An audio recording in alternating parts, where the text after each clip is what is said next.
So my name is Adriana Knouf. I consider myself an artist, writer, and xenologist. I recently moved to Amsterdam a couple of years ago, but I originally grew up in a small town in Iowa, a town of 600 people. I really didn't feel very comfortable there while growing up, and so oftentimes I would turn a flashlight on and off in my backyard to try and signal to extraterrestrials to take me away because I thought that maybe outer space would be more hospitable.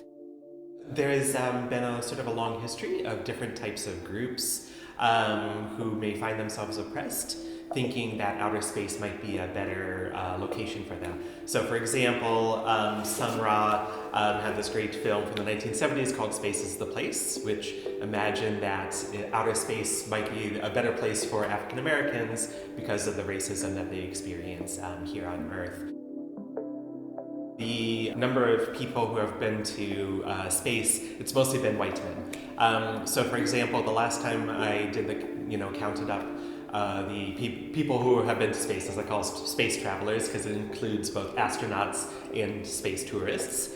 But the last numbers were around only 11% of them had been women. 2 or 3 had been LGBTQ. None, as far as we know of, were trans.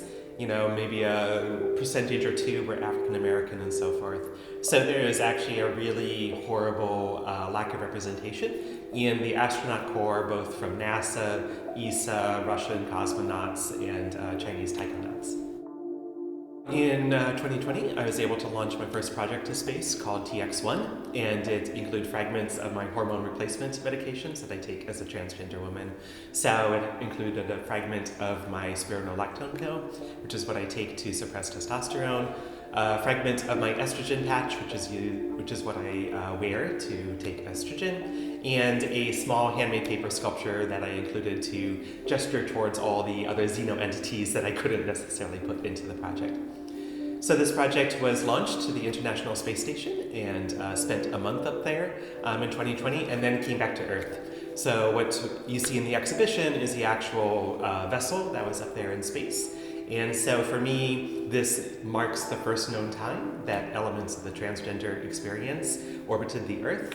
And also the fact that it came back signifies a certain kind of resilience, that we don't necessarily just burn up in the atmosphere, but we can come back and thrive once again here on Earth. The project that is behind me is part of a bigger work called aromatase. And the original idea of that project was to think about what would I need as a transgender person to go to space on a long duration space mission. And one of the things that I would need would be my hormones.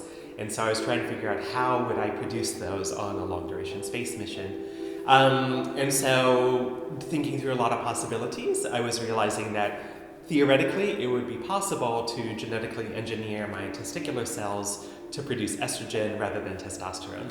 And so we were looking into the possibilities of doing this. And so this was a device to wear to sort of imagine the production of hormones outside of my body in a device that I'm actually carrying on my body. And on it are these vessels that rotate that would simulate microgravity. So you would grow some cells in there that would then be producing the estrogen, and they'd be experiencing weightlessness as a result. Yes, I would love to be able to go to space. However, I've been thinking a lot about the fact that the outer space environment is actually very harmful on the human body.